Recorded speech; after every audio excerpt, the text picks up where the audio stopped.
தர்மத்தை உலகம் உணர்ந்து கொள்வதற்காக ஒருமுறை உமாதேவிக்கும் சிவபெருமானுக்கும் நடந்த உரையாடல். உமா: சுவாமி, சிறந்த தர்மம் எது? சிவன்: கொல்லாமை. உமா: நீங்களே தீயோரை அழிப்பவர் அல்லவா? தீயோரை அழிக்காமல் இருப்பது அதர்மம் அல்லவா? எனவே கொல்லாமையே சிறந்த தர்மம் என்று எப்படி கூற முடியும்? சிவன்: அதர்மம் என்பது செயலினால் ஏற்படுவது அல்ல, மனத்தினால் ஏற்படுவது. சுயநலம், குரோதம் போன்ற தீய எண்ணங்களுடன் அழிப்பவனே கொல்பவன். எந்த ஜீவராசியும் தனது முன்வினை பயனில் இருந்து தப்ப முடியாது. அனைவரும் அந்த விதிக்கு கட்டுப்பட்டவர்கள்தான்.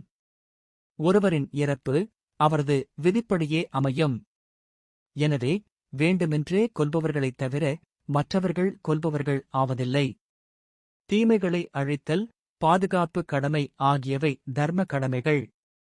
அவற்றில் ஈடுபடுவோருக்கு கொலை பாவம் ஏற்படாது.